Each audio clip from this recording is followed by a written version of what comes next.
இரவு 8 மணி. "அக்கா, எனக்கு இந்த விளையாட்டு பிடிக்கவே இல்ல. நீங்க போய் சிபியூ கூட்டு வாங்க.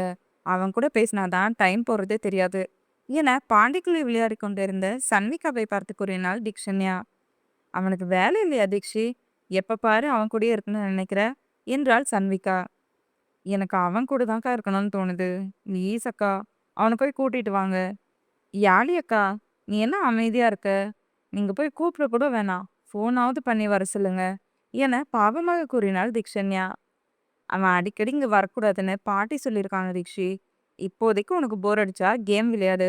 என தன் ஃபோனை நீட்டினாள் யாழி. "ம்ஹும், எனக்கு ஃபோன் வேண்டாம். அதுவும் இல்லாம எனக்கு எந்த கேமும் விளையாடவும் தெரியாது. டிவி இருந்தா கூட டாம் அண்ட் ஜெர்ரி பார்க்கலாம். டிவியும் இப்ப ரிப்பேர்ல இருக்கு. ஐயோ! எனக்கு இப்படி உட்காந்துருக்கவே பிடிக்கல. கடுப்பா இருக்குதுக்கா." என எரிச்சலாக கூறினாள் தீக்ஷண்யா. "இன்னைக்கு ஒரு நாள் பொறுத்துக்கோ தீக்ஷி. நாளைக்கு டிவிய சரி பண்ணிட சொல்லலாம்." என்றாள் யாழி. "அக்கா, டிவில தான் டாம் அண்ட் ஜெர்ரி பார்க்கணும்னு இல்ல. ஃபோன்ல கூட பார்க்கலாம்." என்று சன்வி தன் ஃபோனை எடுத்து டாம் அண்ட் ஜெர்ரி போட்டு தீக்ஷியிடம் கொடுத்தாள். "ஐயா!" என ஃபோனை வாங்கிய தீக்ஷி அதில் மூழ்கியவள், "சூப்பர் சூப்பர்! செர்ரி, ஓடு ஓடு!" என சொல்லி கைதட்டி சிரித்து, "டாம், உன்னை செர்ரி அலைய விடுறான் பாரு." என ஃபோனை பாரு பிதற்றிக் கொண்டிருந்தவளை பார்த்து சன்வி யாழி இருவரும் தலையில் அடித்துக் கொண்டனர். "என்னக்கா, இவ எப்படி இருக்கா? சத்தியமா இவளுக்கு ஒண்ணுமே தெரியலக்கா.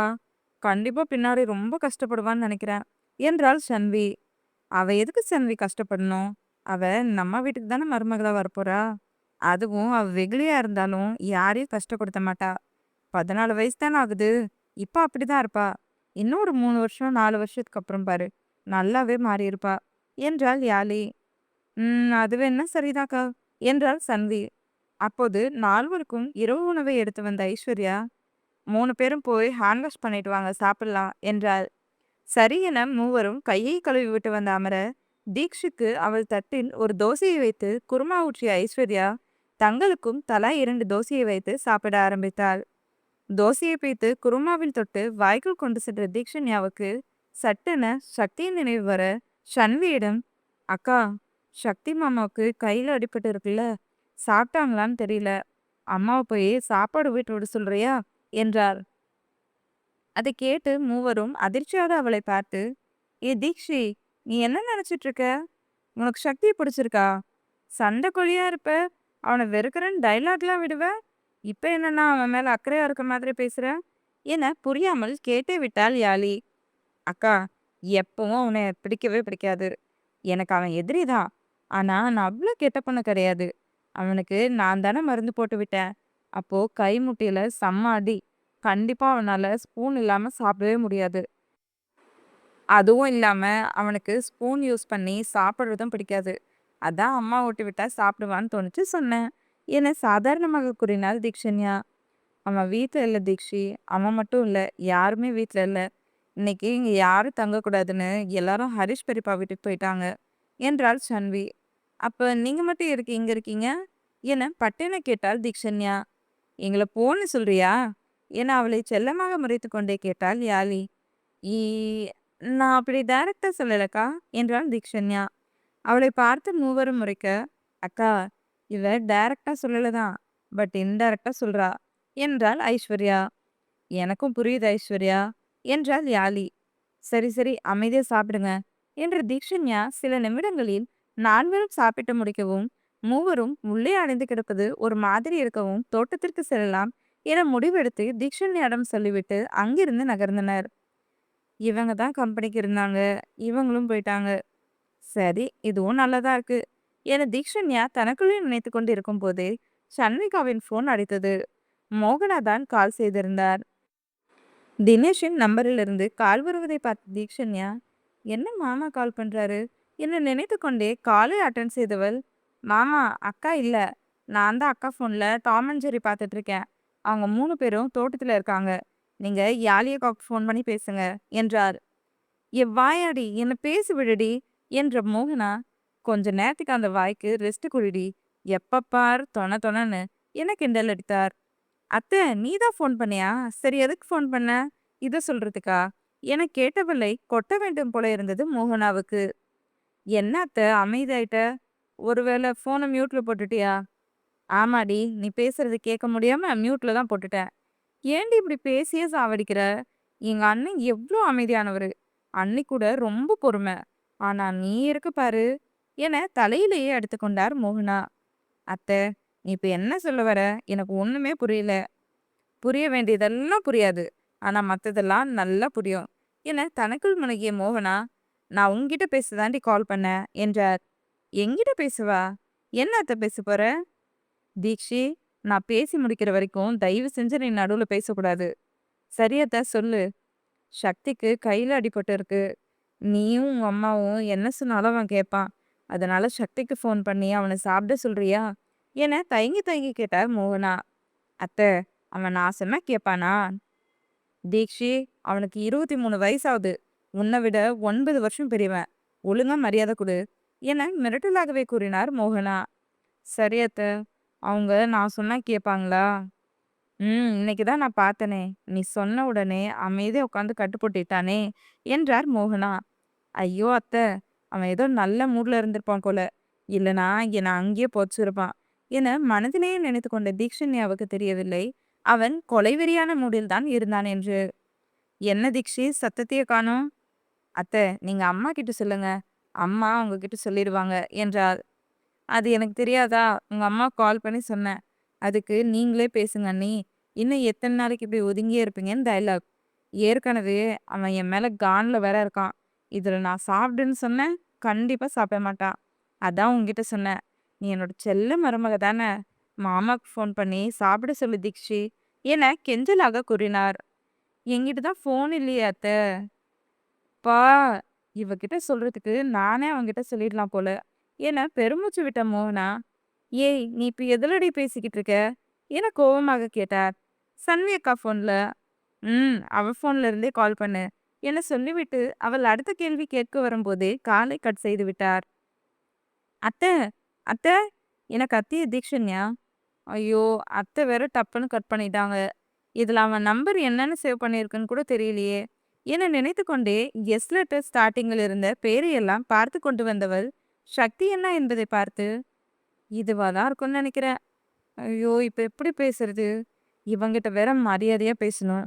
எனக்கு இவன் மேல மரியாதையே வரமாட்டேங்குது. இந்த அத்தை வேற என்ன கோத்து விட்டுட்டு போயிடுச்சு. கடவுளே பானவேரா, நீ தான் என்னை காப்பாத்தணும் என விநாயகரை வேண்டிக் கொண்டு கைகள் நடுங்க அவனுக்கு கால் செய்தவள் முகத்தில் பூத்திருந்த வேர்வையை துடைத்தாள். மறுபுறம் காலை அட்டன் செய்த சக்தி அமைதியாகவே இருந்தான். என்ன, எதுவுமே பேச மாட்டேங்கிறான்? ஐயோ, நானா தான் ஆரம்பிக்கணுமா என நினைத்து எச்சில் முழுங்கிய தீக்ஷன்யா, ஹலோ என திக்கு திணறி அழைத்தாள். தீக்ஷன்யாவின் குரல் கேட்கவும் சட்டென போனின் திரையை பார்த்த சக்திக்கு புரிந்தது ஏதோ சொல்லதான் போன் செய்திருக்கிறாள் என்று. இருந்தும் அதை காட்டிக்கொள்ளாமல், என்ன என அலட்சியமாக கேட்டான். ஆ அது அது வந்து கை எப்படி இருக்கு? இன்னொரு அர்த்தம் வருதா? இதை கேட்க தான் ஃபோன் பண்ணியா? உன்கிட்ட போய் அக்கறையா கேட்டேன் பாரு. என்ன சொல்லணும்? என்ன முணுகுற? ஒன்றும் இல்லையே. நம்பிட்டேன். சரி, இப்போ எதுக்கு கால் பண்ண? உண்மையை மட்டும்தான் சொல்லணும் என்றான் அழுத்தமாக. நீங்க சாப்பிட்டீங்களா? என்ன புதுசா அக்கறை எல்லாம்? சாப்பாடு விஷயத்துல நான் ஒன்றும் யாரையும் கஷ்டப்படுத்துனது கிடையாது என கோபமாக கூறினாள் தீக்ஷன்யா. ஆமா ஆமா, அதுல மட்டும்தான் நீ யாரையும் கஷ்டப்படுத்துனது இல்ல. மத்த எல்லா விஷயத்துலயும் தான் கஷ்டப்படுத்துவ என்ன நக்கலாக கூறினான் அவன். டேய், என்னடா ஓவரா பேசுற? அதுவும் நீ பேசுற ஒண்ணுமே எனக்கு புரிய மாட்டேங்குது. என்னை என்ன புதுசா கெட்ட வார்த்தையில திட்டுறியா என கோபமாக கேட்டாள். மரியாதையா பேசுதி. உனக்கு மரியாதை ஒண்ணுதான் குறைச்சல் என மனதிலேயே நினைத்து கொண்ட தீக்ஷன்யா, சாப்பிட்டீங்களான்னு கேட்க தான் ஃபோன் பண்ணேன். சாப்பிட்டீங்களா என பவ்யமாக கேட்டாள். என்ன, உங்க அத்தை கேட்க சொன்னாங்களா என சக்தி கேட்க, எப்படிதான் சரியா கண்டுபிடிக்கிறானோ தெரியல. ஐயோ, இதுக்கு என்ன பதில் சொல்றதுன்னு வேற தெரியலையே என மனதிலேயே நினைத்து கொண்டு இருந்தாள். என்ன பதில் சொல்லலான்னு யோசிக்கிறியா? ரொம்ப யோசிக்காத. நான் சாப்பிட்டேன். நீ போய் உங்க அத்தை கிட்ட சொல்லிட்டு தூங்கு என போனை பட்டென கட் பண்ணி விட்டான். சிடுமூஞ்சி சிடுமூஞ்சி என திட்டிய தீக்ஷன்யா உடனே மோகனாவுக்கு கால் செய்து சக்தி சாப்பிட்டு விட்டான் என சொல்லி காலை கட் செய்தவள் மீண்டும் டாம் அண்ட் ஜெர்ரி பார்க்க, அதில் அடுத்த வீடியோவாக ஒருவன் ஒருத்திக்கு வலுக்கட்டாயமாக உதட்டில் முத்தம் கொடுக்க, அதில் அவள் திமிரி அவனிடமிருந்து பிரிந்து அழுந்து கொண்டே பொறுக்கி என திட்டுவதோடு வீடியோ முடியவும் ஷன்வி, ஐஸ்வர்யா, யாழி மூவரும் உள்ளே வரவும் சரியாக இருந்தது. ஏ தீக்ஷி, நீ இன்னும் டாம் அண்ட் ஜெர்ரி பார்த்துட்டு இருக்கியா? உன் அத்தை சீக்கிரமா தூங்க சொன்னாங்க என சொல்லியபடி பெட்டில் அமர்ந்தாள் யாழி. நீங்க வருவீங்கன்னு தான் தூங்காம இருந்தேன். இந்தாங்க அக்கா ஃபோனு. எனக்கு ஒரு தலகாணி மட்டும் எடுத்து தரீங்களா என ஃபோனை நீட்டினாள். என ஃபோனை வாங்கி கொண்ட சன்வி அங்கிருந்து தலகாணியை எடுத்து கொடுத்துவிட்டு யாழியின் அருகில் சென்று படுத்து கொண்டாள். குட் நைட் தீக்ஷி, ஏதாவது வேணும்னா எங்களை எழுப்பு என்று சொல்லியபடியே லைட்டை ஆஃப் செய்துவிட்டு அவர்களுடன் படுத்தாள் ஐஸ்வர்யா. நீங்க 3 பேரும் சொகுசா பெட்ல தூங்குவீங்க, நான் மட்டும் கீழே படுக்கிறேன். எல்லாம் என் நேரம் என்று புலம்பியபடி படுத்தாள் தீக்ஷன்யா. அதை கேட்டு மூவரும் புன்னகையுடன் கண்களை மூடினர். நடையிரவில் தீக்ஷன்யா பால்கனியில் அமர்ந்திருக்க, அவள் அருகில் அமர்ந்த சக்தி அவளை தூக்கி தன் மடியில் அமர்த்தி அவள் கன்னத்தை இருக்கையால் தாங்கி அவள் உதட்டை சிறை செய்து மென்மையாக கொய்தான். அவன் முதுகை சுற்றி கையை படரவிட்ட தீக்ஷன்யா அவனுக்கு இசைந்து கொடுத்தாள். இரவு உணவாக இட்லி கார சட்னி செய்துவிட்டு சாகித்யாவை எழுப்பினாள் சாய்ரா. அதுக்குள்ள சமைச்சியா தேவி? சிம்பிளா தான் மாமா செஞ்சேன், வாங்க சாப்பிடலாம் என்றாள். சரியென இருவரும் டைனிங் டேபிளில் அமர்ந்து அவனுக்கு பரிமாறிவிட்டு தனக்கும் பரிமாறி சாப்பிட ஆரம்பித்தனர். சில நிமிடங்களில் சாப்பிட்டு முடித்துவிட்டு மெயின் டோரை லாக் செய்துவிட்டு ஹால் சோஃபாவில் வந்து அமர்ந்தனர். சாய்ரா என அழைத்தான் சாகித்யா. அவன் சாய்ரா என அழைப்பதிலேயே ஏதோ தனக்கு பிடிக்காதது பற்றி தான் பேசப் போகிறான் என புரிந்து கொண்ட சாய்ரா தேவி, சொல்லு மாமா என்றாள். சாய்ரா, நான் சொல்றத நிதானமா கேளு. முக்கியமா நான் பேசுறப்போ குறுக்க பேசாத என சொல்லிவிட்டு ஒரு பெருமூச்சு விட்டவன், குட்டி பாப்பாவுக்கு 11வது நாள் விழா வைக்கலான்னு பேசி வச்சிருக்காங்கன்னு டாடி கால் பண்ணி சொன்னாரு. நாளைக்கு என்ன அங்க வர சொல்லியிருக்காரு. உனக்கு நான் என்ன சொல்ல வரேன்னு புரியுதா? ம் நாளைக்கு நீங்க அங்க போகணும், அதானே மாமா சொல்ல வரீங்க? ஆமா. எனக்கு விருப்பம் இல்லைன்னு சொன்னா என்ன மாமா பண்ணுவீங்க? சாய்ரா, நீ ஏன் இவ்வளோ அடம் பிடிக்கிற? அவ மேல உனக்கு அப்படி என்ன கோவம்? அவ சின்ன பொண்ணுடி, விவரம் தெரியாத பொண்ணு. அவளை பார்த்தாவே குழந்தை மாதிரி தூக்கி கொஞ்சம் தான் எல்லாருக்கும் தோணும். அவ மேல இவ்ளோ வெறுப்ப காட்டுற முதல் ஆள் நீ மட்டும்தான் என்றான். ஓ, நான் வெறுப்ப காட்டுறேன், நீங்க அவளை தூக்கி கொஞ்சறதுக்கு போறேன்னு சொல்றீங்களா? அவ குழந்தை மாதிரின்னு சொன்ன சாய்ரா. உன்னோட புத்தி ஏன் அசிங்கமா போகுது என கோபமாக கேட்டான். ஏன்னா நீங்க அவளுக்கு முதல் ப்ரியாரிட்டி கொடுக்கறது எனக்கு பிடிக்கல. நானும் தான் பெரிய பொண்ணானேன். எனக்கு மட்டும் வியான் மாமாவை எல்லா முறையும் செய்ய வச்சாங்க. அவளுக்கு மட்டும் நீங்க செய்யணுமா? நான் அதை ஒத்துக்கவே மாட்டேன். நீங்க எனக்கு மட்டும்தான், நான் சொல்றத மட்டும்தான் நீங்க கேட்கணும் மாமா என்றாள் அழுத்தமாக. இந்த 2 வருஷத்துல உன்னை தவிர யாருக்கு நான் முதல் ப்ரியாரிட்டி கொடுத்துருக்கேன் தேவி? வீடு தொடக்கத்திலிருந்து ஆஃபீஸ் வரைக்கும் ஏதாவது நல்ல விஷயம், கெட்ட விஷயம் நடந்தாலும் உன்கிட்ட தான் முதல்ல சொல்லுவேன். நல்ல விஷயமா இருந்தா உன்கிட்ட சொல்லி சந்தோஷப்படுவேன். கெட்ட விஷயமா இருந்தா உன்கிட்ட சொல்லி ஃபீல் பண்ணி ஆறுதல் தேடுவேன். உன் விஷயமா இருந்தா சக்தி ரூமுக்கு போய் கொஞ்ச நேரம் உட்காந்துருப்பேன். உன்னை நல்லா புரிஞ்சுக்கோ. நீயும் தீக்ஷும் ஒண்ணு கிடையாது. நம்ம குடும்பத்துல மாயவன் பெரியப்பா தான் முதல் வாரிசு. ஸோ அவரோட வாரிசு தான் உனக்கு முறையா எல்லாம் பண்ணணும்னு நினைச்சாங்க. அப்படி இருந்தாலும் அவளுக்கும் ஹரிஷ் மாமா பசங்க தானே பண்ணணும். ஆனா அவளுக்கு உங்களை ஏன் பண்ண கூப்பிடணும் என பதில் தெரிந்து கொண்டே அவனிடம் கேட்டாள் சாய்ராதேவி. ஆமால்ல, இதை நான் யோசிக்கவே இல்லையே. முறையான தாய்மாமன் அவங்க தானே, எப்படி நம்ம செய்றோம் என யோசித்தவனுக்கு ஒன்றுமே புரியவில்லை. காரணம், மோகனா இதுவரை தீக்ஷிதான் நீ கல்யாணம் பண்ணிக்க போற பொண்ணு என்று ஒருமுறை கூட சொல்லியது கிடையாது. அப்படி வீட்டில் யாராவது பேசினாலும் அவன் முன்னால் பேச மாட்டார்கள். அப்படியே பேசியிருந்தாலும் அதை சாஹி பெரிதாக எடுத்துக்கொள்ள மாட்டான். ஒருவேளை சொல்லியிருந்தால் கல்யாணத்தில் மிகப்பெரிய குழப்பம் வந்து யாரின் மனதும் புண்படாமல் இருந்திருக்குமோ என்னவோ. சொல்லாமல் விட்டதால் பல பிரச்சனை வரப்போவதை நினைத்து விதி சிரித்தது. என்ன மாமா யோசிக்கிற? ஒன்றும் இல்லை தேவி, சரி வா தூங்கலாம், நாளைக்கு பெங்களூர் வேற போகணும் என அவள் கையை பிடித்து இழுத்தான். மாமா, நான் போகக்கூடாதுன்னு சொல்றேன், நீங்க மறுபடியும் அதிலேயே வந்து நிக்கிறீங்க என கோபமாக அவன் கையை உதறினாள். இங்க பாரு தேவி, எதுவுமே ஓரளவுக்கு தான். நீ ரொம்ப பண்ற. உன்னை லவ் பண்றன ஒரே காரணத்துக்காக என்னை நீ அடக்கி வைக்கணும்னு நினைக்காத.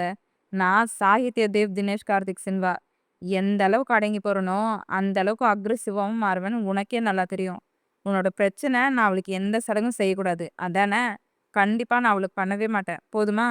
இதுக்கு மேல இந்த பேச்சை வளர்க்க வேண்டாம். நாளைக்கு காயத்ரியத்தையும் வந்தனாவும் இங்க வராங்க. அவங்களோட நீயும் நானும் பெங்களூர் போறோம் டாட் என சொல்லிவிட்டு முன்னால் சென்றான்.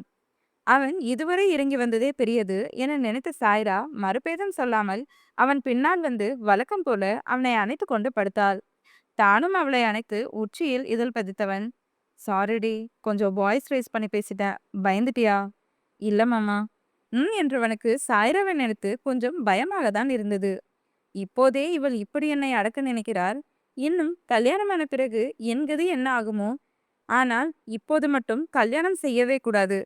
டாடி கம்பெனியை இந்தியாவில் டாப் லெவலுக்கு கொண்டு வந்த பிறகுதான் கல்யாணத்தை பற்றியே யோசிக்க வேண்டும் என நினைத்தபடி அவளின் தலையை கோதிவிட்டு கண்ணை மூடி சில நிமிடங்களில் காதலியின் வாசத்தில் ஆழ்ந்த நித்திரைக்கு சென்றான். முகத்தில் மாஸ்க், தலையில் பெரிய தொப்பி என தங்கள் முகத்தை மறைத்து வியான், ஷன்மி இருவரும் பேரூரில் இருந்த ஷன்மியின் பிளாட்டிற்கு வந்தார்கள். முதலாவதாக ஜிஜி குட்டிக்கு மீனை போட்டுவிட்டு இருவரும் பீட்சாவை சாப்பிட்டனர். ஷன்மி, வீட்டில் எல்லா பொருளும் இருக்குதானே? இருக்கண்ணா. போன வாரம் தான் அப்பா மளிகை பொருள்லாம் அனுப்பி வச்சாரு. அது இன்னும் 2 மாசத்துக்கு வரும். ஏதாவது தேவைப்பட்டா நான் கால் பண்றேன். சரி, அந்த சீரியல்ல நடிக்க மனப்பூர்வமா தான் சம்பச்சியா? அப்படின்னு முழுசா சொல்ல முடியாதண்ணா. அந்த வாய்ப்பை விடக்கூடாதுன்னு தான் ஒத்துக்கிட்டேன். அதுவும் இல்லாம சக்தி அண்ணாவே ஆடிஷன் இருக்க போய் அட்டன் பண்ணுன்னு சொன்னாரு. அது ஒரு மெயின் ரீசன். அண்ணா சொன்னா கண்டிப்பா ஏதோ ஒரு காரணம் இருக்கும். அது மட்டும் இல்லாம அந்த சீரியல் நடிக்க ஒத்துக்க முக்கியமான காரணம் full and full night shoot தான் அண்ணா. 5 வருஷத்துக்கு கான்ட்ராக்ட் போட்டிருக்கு. இப்போ நான் ஸ்கூல் போயிட்டுருக்கேன். ஸ்கூல் முடிச்ச உடனே கண்டிப்பா அப்பா என்ன சண்டிகர்ல தான் காலேஜ் சேர்த்துவாருன்னு எனக்கு தெரியும். ஸோ அப்போ தினமும் காலேஜ் போயிட்டு நம்ம ஜெட்டில் வந்தால் டைமிங் சரியா இருக்கும். இப்போ இருக்க சூழ்நிலையை பற்றி மட்டும் இல்லாமல் இனிமே வரப்போகிற சூழ்நிலையும் யோசிச்சு தான் அதில் நடிக்க ஓகே சொன்னேன் என தெளிவாக கூறினாள். அதை கேட்டு புன்னகைத்த வியான், ம் சீக்கிரம் உன்னை பெரிய ப்ராஜெக்ட்ல பார்க்க என்னோட வாழ்த்துக்கள் தங்கச்சி என அவள் தலையை தடவி கொடுத்தான். நீயும் இந்தியாவுக்காக விளையாட என்னோட வாழ்த்துக்கள் அண்ணா என்றாள் அவள்.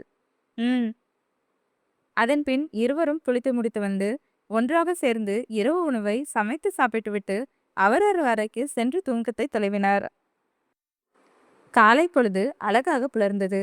தன் மகள் அறைக்கு வந்த நமி இழுத்து போர்த்தி தூங்கிக் கொண்டிருந்தவளை பார்த்து புன்னகைத்தபடி அவள் அருகில் வந்து, தீக்ஷி, தீக்ஷி என அவளை எழுப்பினார். எப்போதும் முரண்டு பிடிப்பவள் இன்று பட்டென எழுந்து அமர்ந்தார். அதை பார்த்து நமிக்கே ஆச்சரியம்தான். என்னடி, உங்ககிட்ட காலையிலே கத்தி என்னோட எனர்ஜி வேஸ்ட் ஆக போகுதுன்னு நினைச்சு புலம்பிட்டே வந்தேன். நீ என்னன்னா நான் சவுண்ட் கொடுத்த உடனே எழுந்துட்ட என அதிர்ச்சியாகவே கேட்டார். நான் தூங்குனா தானே எழுந்துக்க என மனதிலேயே நினைத்து கொண்ட தீக்ஷன்யா, மா, இப்போ உனக்கு என்ன பிரச்சனை? எதுக்கு வந்து மிட் நைட்ல எழுப்பி கேள்வி கேட்டு உயிரை வாங்குற? எல்லாம் நேரண்டி என்று நமி தன் மகளை முறைத்துவிட்டு, உன்னை கேள்வி கேட்டு யாரும் உயிரை வாங்கல என்றபடி அவளுக்கு ஆடையை எடுத்து குளியலறையில் வைத்துவிட்டு ஹீட்டர் போட்டுவிட்டு வந்து, சீக்கிரம் குளிச்சுட்டு வா, நீ குளிச்சா மட்டும்தான் உனக்கு காஃபி என்றார் அழுத்தமாக. இதை கேட்டு அவரை முறைத்து பார்த்த தீக்ஷன்யா, இதெல்லாம் ஓவரா இல்லையாம்மா? நான் என்னைக்கு காஃபி கொடுக்காம குளிச்சிருக்கேன்? நீ வேணும்னே பண்ற. முதல்ல போய் காஃபி போட்டு கொண்டு வாமா என எரிச்சலாக கூறினாள். அவளின் சத்தத்தில் தூங்கிக் கொண்டிருந்த ஷன்வி, ஐஸ்வர்யா, யாழி மூவரும் எழுந்து கொள்ள, என்னத்த காலையிலே கட்ட பஞ்சாயத்து போல என கிண்டலாக கேட்டாள் யாழி. தினமும் நடக்கிறது தானே யாழி, என்ன இன்னைக்கு கொஞ்சம் டிஃப்ரெண்டா இருக்கு. இவளோட முகமே சரியில்லை. நைட்டு தூங்கினாலா இல்லையா என சந்தேகமாக கேட்டார் நமி. நாங்க நேரமாவே தூங்கிட்டேன் அத்தை என்றாள் சன்வி. என்று நமிக்கு மகளின் தெளிவில்லாத முகமும் திருட்டு மொழியும் எதையோ மறைப்பது போலவே தோன்றியது.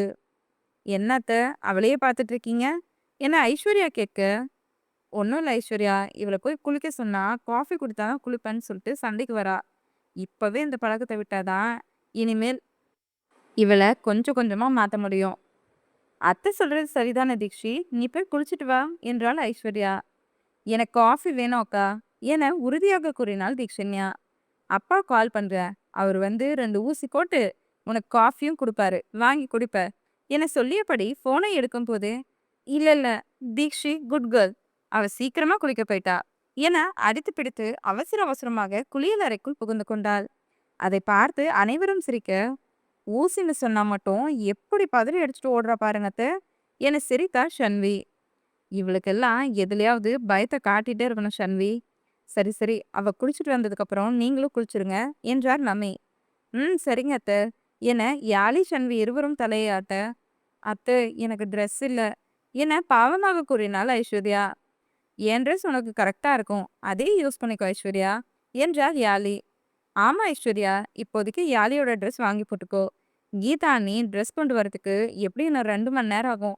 அது வரைக்கும் குளிக்காமலா இருப்ப என நம்மை கேட்க, சரிங்க அத்தை, நான் அக்காவோட ட்ரெஸ்ஸை யூஸ் பண்ணிக்கிறேன் என்றாள் ஐஸ்வர்யா. அப்போது அங்கு வந்த யாத்ரா, பெரியம்மா கீபோர்டு எழுந்துட்டாளா என ஆச்சரியமாக கேட்டான். அவ எழுந்து குளிக்கவே போயிட்டா என்றாள் சன்வி. அப்படியா, ஆச்சரியமா இருக்கே. அப்படின்னா கண்டிப்பா இன்னைக்கு இந்தியா ஃபுல்லா மழை வரப்போகுது என்றான் யாத்ரா.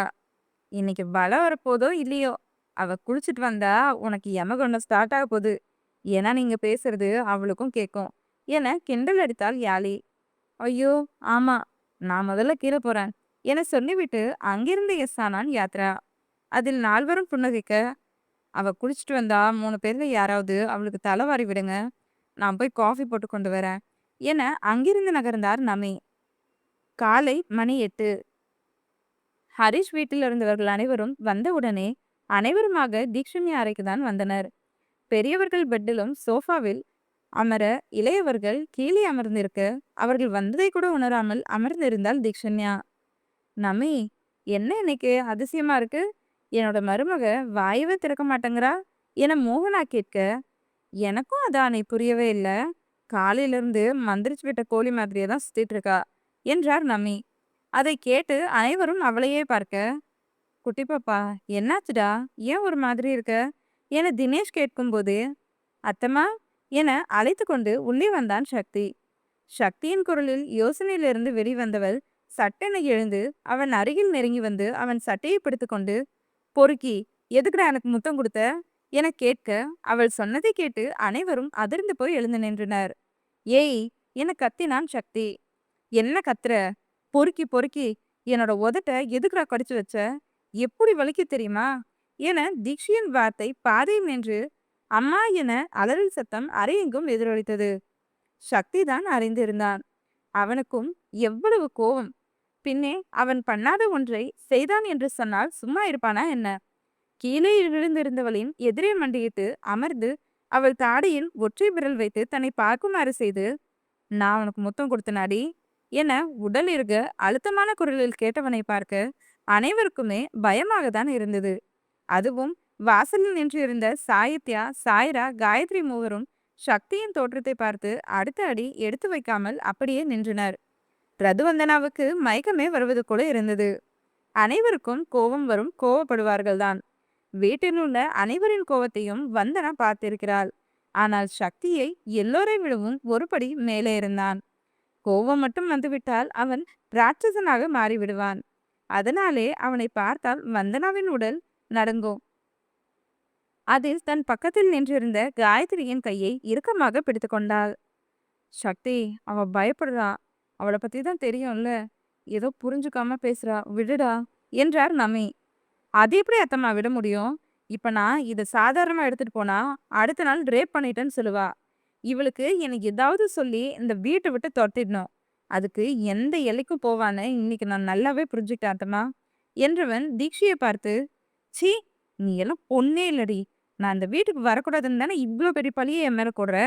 இனிமேல் நான் அந்த வீட்டு பக்கமே வரமாட்டேன், நிம்மதியா சந்தோஷமா ஒருத்தியா இருந்துக்கோ என்றவனுக்கு சுற்றியிருந்தவர்களின் மேலும் ஆத்திரமாக வந்தது. இப்போது கூட மோகனா தினேஷ் தன் மகன் அப்படி செய்திருக்க மாட்டான் என ஒரு வார்த்தைக்காக கூட சொல்லியிருக்கவில்லை. எப்போதும் போல் தன் அத்தை அம்மா ஆறுதல் சொல்கிறார் என நினைக்கும் போதே குடும்பத்தார் அனைவரையும் ஆழ்மனம் வரை வெறுத்து விட்டான். அத்தம்மா, இனிமேல் என்ன எதுக்குமே கூப்பிடாதீங்க. என்னை பார்க்கணும்னு தோணுச்சுன்னா சொல்லுங்க, நம்ம வெளியில எங்கேயாவது மீட் பண்ணிக்கலாம். நான் பூனே கிளம்புறேன் என சொல்லிவிட்டு அங்கிருந்து நகர போனவனின் கையை பிடித்த வர்ஷாவுக்கு பிரஷர் கூடி அங்கேயே மயங்கி சரிந்தார். அதை பார்த்து அனைவரும் பதற, அதையெல்லாம் துளியில் கண்டு கொள்ளாமல் அங்கிருந்து சென்று விட்டான் சக்தி. அதை பார்த்த தினேஷுக்கு மனம் சுக்குநூறாய் உடைந்து போனது. தன் மகன் மனதில் இரக்கம் என்பதை தாண்டியும் மனிதாபிமானம் ஒன்று கூட இல்லையே என நினைத்தவருக்கு தெரியவில்லை அவர் மகனின் வலி. யாழி, தண்ணி எடுத்துட்டு வா என கத்திய மாயவன் மனைவியை மடியில் தாங்கியவரின் கண்கள் கலங்கியது. உயிருக்கு உயிராக காதலித்த மனைவி மயங்கி கிடப்பதை பார்த்தவருக்கு நெஞ்சமெல்லாம் படப்படுத்தது. அவர் சின்ன வழியை கூட வர்ஷாவை அனுபவிக்க விட்டதில்லை. வியான் பிறந்தபோது கூட அத்தனை வலியை அனுபவித்தார் என நினைத்து, இனி ஒரு குழந்தையே வேண்டாம் என்று சொன்னது மட்டுமில்லாமல், ஆண்கள் அனைவரும் யோசிக்கும் ஃபேமிலி பிளானிங்கை மனைவிக்காக அவரே செய்து கொண்டார். "மித்து, பாரு, என்ன பாரு" என அவர் கன்னத்தை தட்டினார் படபடப்பாக.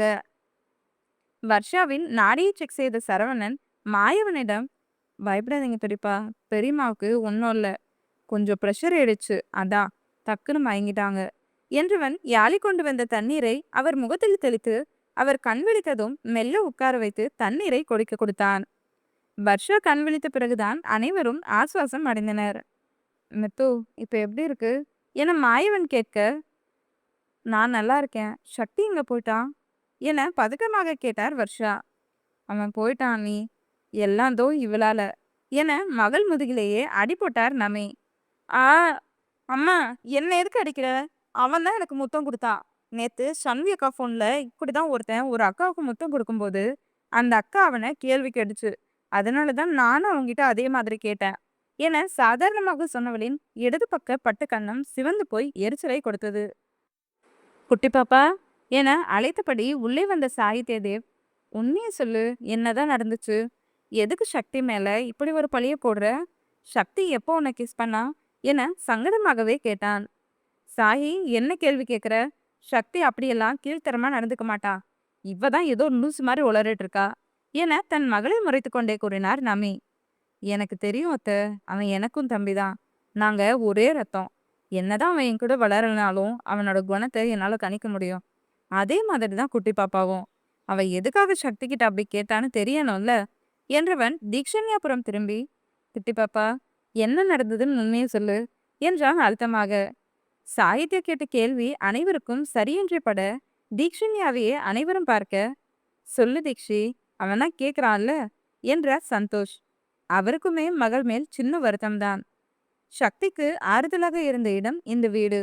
இனி இங்கேயும் வரமாட்டேன் என சொல்லிவிட்டு சென்று விட்டானே என நினைக்கும் போது மகள் மேல் கோபமாக வந்தாலும் அமைதியாக தான் இருந்தார். "அப்பா, மிட் நைட்ல என்னை தூக்கிட்டு போய் பால்கனியில் உட்கார வச்சு முத்தம் கொடுத்தான்" என பாவமாக கூறினாள் தீக்ஷண்யா. பாவம், அவளுக்கு கனவுக்கும் நிஜத்திற்கும் கூட நடுவில் சிக்கி தவிப்பவள் போனில் பார்த்த காட்சி வேறு மண்டையில் பதிந்திருக்க, எதை எந்த இடத்தில் புரிந்து அறிந்து செய்ய வேண்டும் என்ற மனநிலை தெரியாமல் சக்தியை பார்த்ததும் அனைத்தும் கொட்டிவிட்டாள். அவள் சொன்னதை கேட்டு யாருக்கு புரிந்ததோ இல்லையோ, நமி சாஹி இருவருக்கும் தெளிவாக புரிந்தது. கனவு கண்டுவிட்டு வந்து பேசுகிறாள் என்பது. "குட்டி பாப்பா, தப்பு பண்ணிட்டமா. கனவு கண்டுட்டு சக்தி குறை சொல்லி அவனை எல்லார் முன்னாடியும் அசிங்கப்படுத்திட்டியே. சத்தியமா நான் இதை உங்ககிட்ட எதிர்பார்க்கவே இல்லடா" என்றவன் தினேஷிடம், "டாடி பார்த்துக்கோங்க, நான் போய் சக்தியை பார்த்துட்டு வரேன்" என்று சொல்லிவிட்டு வேக வேகமாக சக்தியின் அறைக்கு வந்தவன் அறையின் கோலத்தை பார்த்து திடுக்கிட்டு, பின் சக்தி சூட்கேஸில் அனைத்து பொருட்களையும் எடுத்து போடுவதை பார்த்து அவன் அருகில் வந்து தோளில் கையை வைத்தான். "சொல்லானா" என திரும்பியும் பார்க்காமல் பொருட்களை பேக் செய்து கொண்டிருந்த சக்தி, அவன் மனநிலை எப்படி இருக்கும் என்பதை சாகித்யாவால் புரிந்து கொள்ள முடிந்தது. தப்பே செய்யாமல் பழி சுமத்துவது எந்த அளவுக்கு வலியை கொடுக்கும் என்பதை அவன் அனுபவிக்கவில்லை என்றாலும் கேள்விப்பட்டிருக்கிறான்.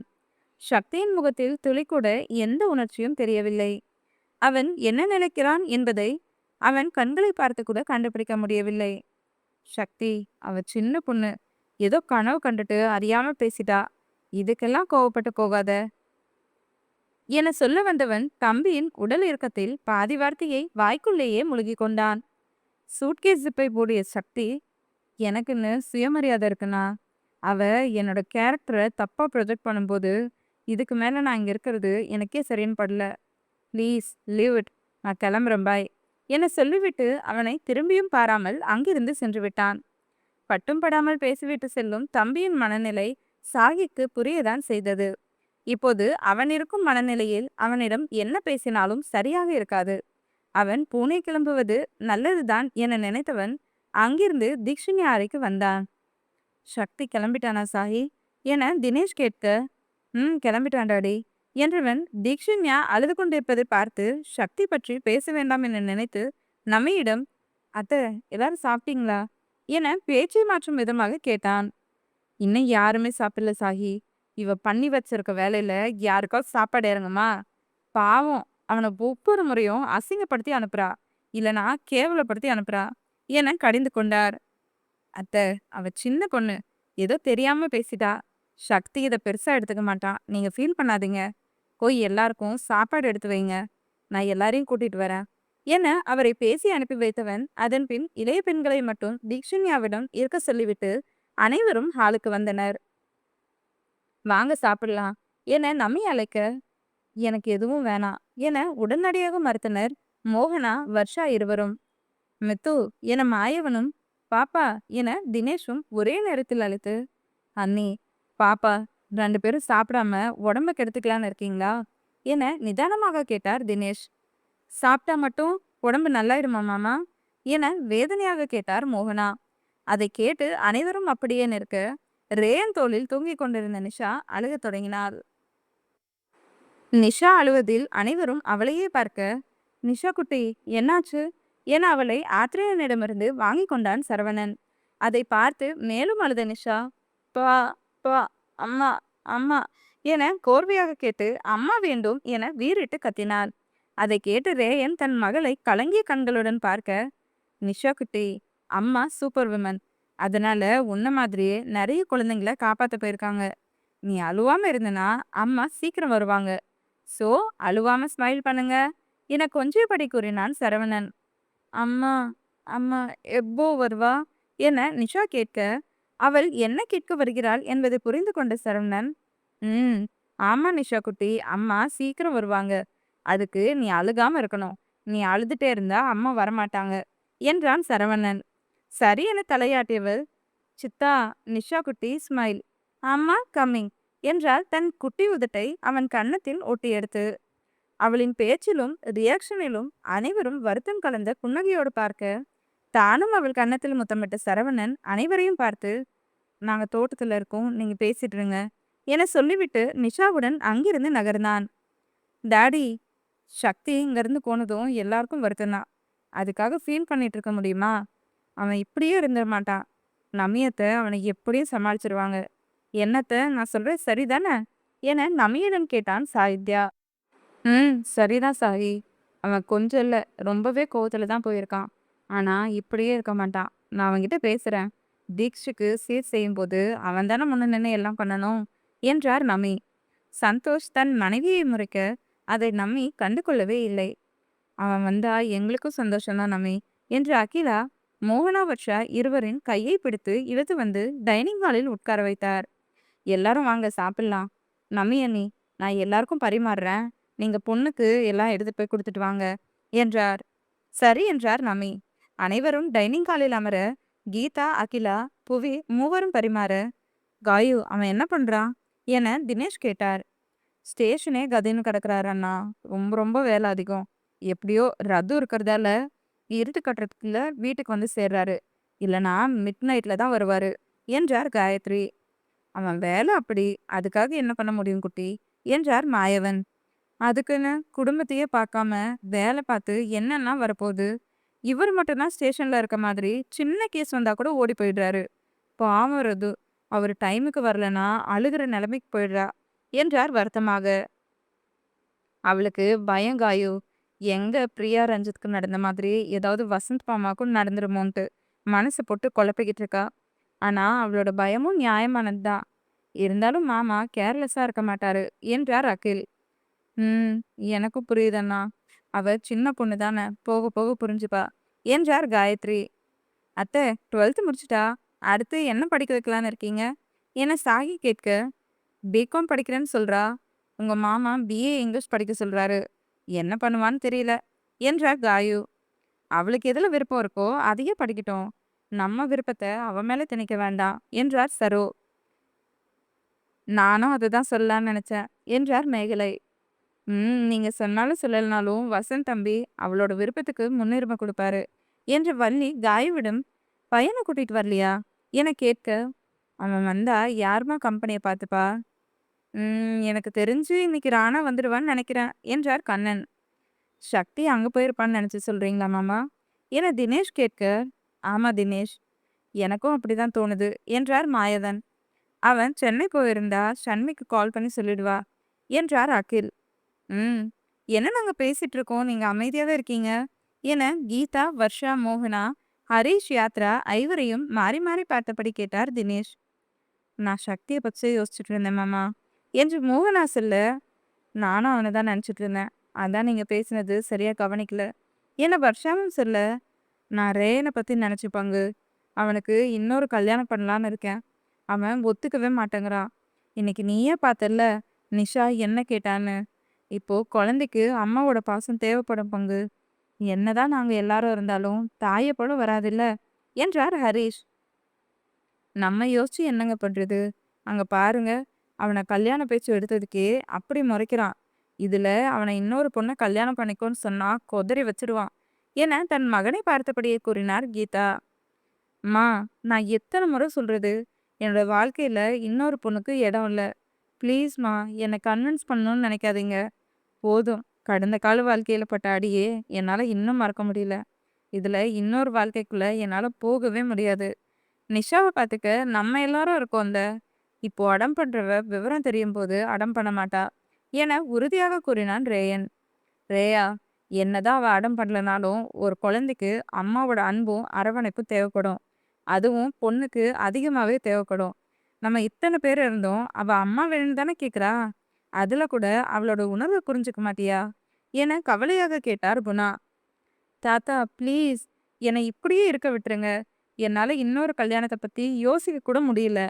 போதும், ஒருத்தியால நான் அனுபவிச்ச வேதனையே உங்களுக்கு சொல்லிதான் தெரியணும்னு அவசியம் ஒன்றும் இல்லையே. நீங்க எல்லாரும் கூட இருந்து பார்த்தோம். திரும்பியும் என்ன இன்னொரு வாழ்க்கைக்கு தள்ள நினைக்கிறது தான் கஷ்டமா இருக்கு.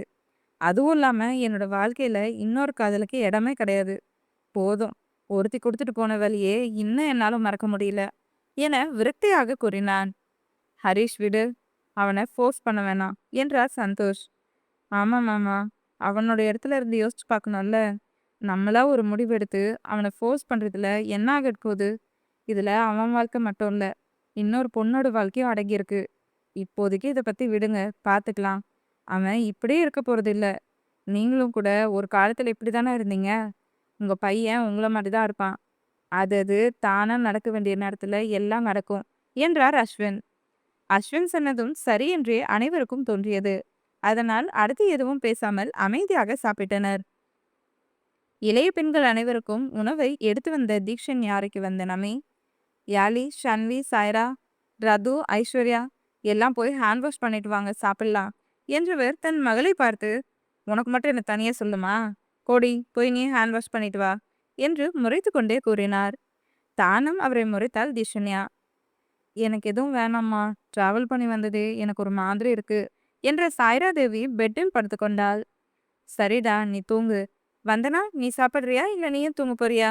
என நம்மை கேட்க, "எனக்கு பசிக்குதுமா, இருங்க நான் ஹேண்ட் வாஷ் பண்ணிட்டு வந்துடுறேன்" என சொல்லியபடி குளியலறைக்குள் புகுந்தாள்.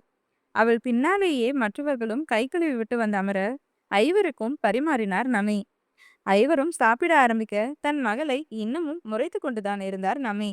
அதை கவனித்த வந்தனா, "மா, அவ தெரியாம தானே பண்ணனா. தெரிஞ்சே பண்ண மாதிரி ஏன் இப்படி முறைச்சு பார்த்துட்டே இருக்கீங்க? எனக்கு வர கோவத்துக்கு இவள ஏதாவது பண்ணணும்னு தோணுது வந்தனா. ஆனா அவன் அடிச்ச தடையுமே இன்னும் அழியாம இருக்கிறதால தான் அமைதியா இருக்கேன். இவள பார்க்க பார்க்க அவ்வளோ கோவம் வருது. இனிமே அவன் இங்க வரவே மாட்டான். அதுக்கு முக்கியமான காரணம் இவ மட்டும்தான். சத்தியமா சொல்றேன். இவளால அவனுக்கு நிம்மதியே இல்ல" என்று சொல்லிவிட்டு அங்கிருந்து நகர்ந்தார். அதை கேட்டு தீக்ஷிக்கு கண்கள் கலங்க தோசையை சாப்பிடாமல் தட்டில் கோலம் போட்டாள். அதை நால்வரும் கவனித்து, "தீக்ஷி சாப்பிடு" என்றாள் யாழி. "அக்கா, நான் தப்பு பண்ணிட்டேனா? அம்மா எதுக்கு அப்படி சொல்லிட்டு போறாங்க? சாயி மாமா கூட தப்பு பண்ணிட்டேன்னு தானே சொன்னாங்க. அவன் பண்ணது தானே அக்கா தப்பு. அதை தானே நான் சொல்லி காட்டினேன். நிஜமா அந்த வீடியோல அதே மாதிரி தான் அந்த அக்கா திட்டினாங்க. அதனால தான் நானும் அதே மாதிரி திட்டினேன். அம்மாவுக்கு எப்பவும் அவன்தான்க்கா முக்கியம். அவனுக்காக என்ன வேணாலும் பண்ணுவாங்க. நான் தானக்கா அவங்க பொண்ணு. ஆனா அம்மா எப்பவும் அவன் மேல தான் பாசமா இருக்காங்க. இன்னைக்கு கூட பாருங்க, அவன் அடிக்கும்போது அவனுக்கு தான் சப்போர்ட் பண்ணாங்க" என அழுது கொண்டே கூறினாள். அவளிடம் எப்படி சொல்லி புரிய வைக்க என தெரியாமல் ஐஸ்வர்யா, யாழி, ஷன்வி மூவரும் யோசிக்க, தட்டிலேயே கையை கழுவிய வந்தனா, "அக்கா, நீங்க 3 பேரும் சாப்பிடுங்க. நான் தீக்ஷிக்கு புரியுற மாதிரி சொல்றேன்" என்றவள் தீக்ஷிங்க அப்புறம் திரும்பி, "தீக்ஷி, முதல்ல உன்னை நல்லா ஞாபகம் வச்சுக்கோ. நிஜத்துக்கும் நிழலுக்கும் நிறைய வித்தியாசம் இருக்கு. உனக்கு புரியிற மாதிரி சொல்லணும்னா, கனவுல தான் உனக்கு சக்தி மாமா கிஸ் பண்ற மாதிரி சீன் வந்திருக்கும். இத வச்சு நீ அவர் சட்டைய பிடிச்சு கேள்வி கேட்கறது தப்பு. கனவுல நடக்கிறது சரியா இருந்தாலும், தப்பா இருந்தாலும், அத அப்படியே மறந்துடுறது தான் நல்லது. அத மனசுல வச்சுக்கிட்டு, இப்ப சக்தி மாமா கிட்ட நடந்துக்கிட்டியே, அந்த மாரி இனிமே பண்ணிடாத, என்றால் ஒவ்வொரு வார்த்தையும் அழுத்தி பொறுமையாக. அப்போ அவன் எனக்கு முத்தம் குடுத்தது மட்டும் சரியாக்கா? தீக்ஷி, அப்படி ஒண்ணு நடக்கவே இல்ல. உன்னோட கனவுல முத்தம் குடுத்தது. நெஜத்துல ஏன் யோசிச்சு அந்த பெர்சன் கிட்ட சண்டைக்கு போற? அவன்கிட்ட சண்டை போடாம வேற யார்கிட்ட சண்டை போடுறது அக்கா? உனக்கு குட் டச், பேட் டச் தெரியுமா தீக்ஷி? தெரியும்க்கா. அனுஷா மேம் சொல்லிக் குடுத்துருக்காங்க. அம்மாடி! அதையாவது இவளுக்கு புரியிற மாதிரி சொல்லிக் குடுத்தாங்களே! என மனதிலேயே முகம் தெரியாத அனுஷா மேமுக்கு நன்றி சொல்ல வந்தனா? ம். தீக்ஷி, நான் சொல்றது நல்லா யோசிச்சு பாரு. சக்தி மாமா கனவுல உன்கிட்ட பேட் டச்சா பிஹேவ் பண்ணாரா? இல்ல, இல்ல என வேகமாக தலையாட்டிய தீக்ஷண்யா, அக்கா என்ன பேசுறீங்க? அவன் எனக்கு முத்தம் மட்டும் தான் குடுத்தான். அதுவும் அவன் கொடுக்கும்போது எனக்கு பிடிச்சும் தான் இருந்தது. அவன் என்ன தப்பாலாம் டச் பண்ணல என படபடவென கூறினாள்.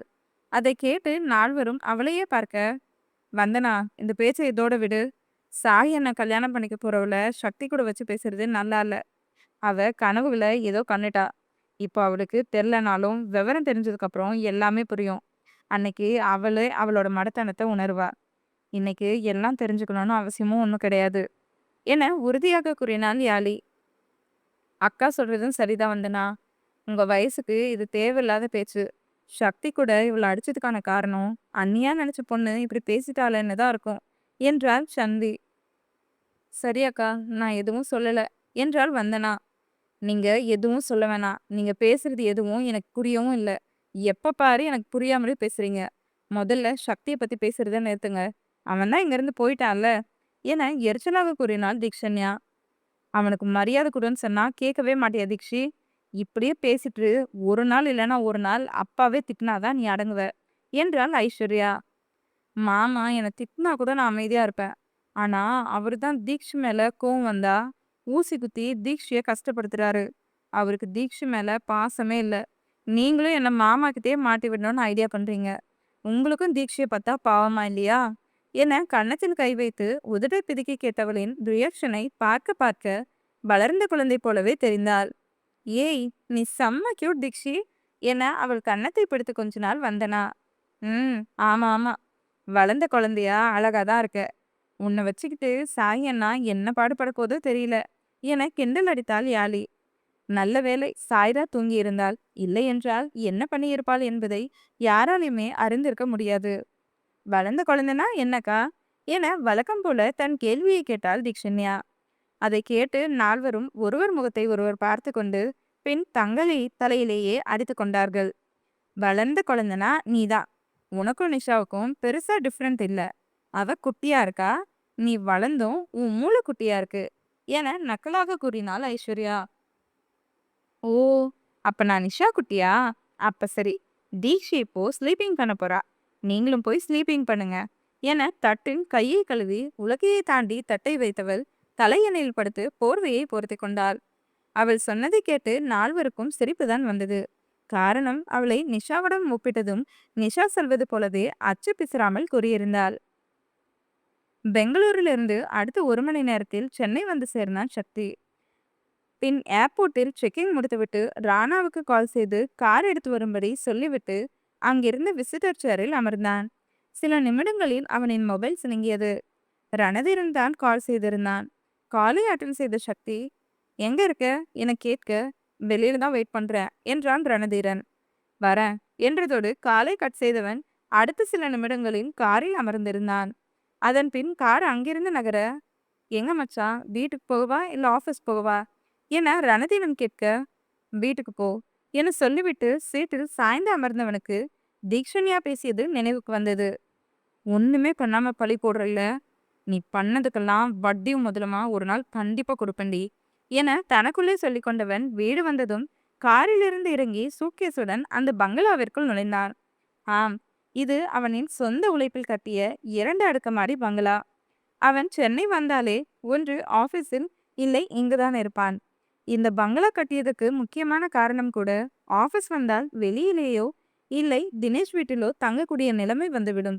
அதனால் தனக்காக ஒரு வீடு இருப்பது தவறில்லை என நினைத்து அமெரிக்கன் கன்ஸ்ட்ரக்ஷன் கம்பெனி உதவியை நாடி அனைத்தும் உயரக பொருட்களை உபயோகப்படுத்தி 4 வருடமாக பார்த்து பார்த்து அவ்வளவு நுணுக்கமாக கட்டிய பங்களா.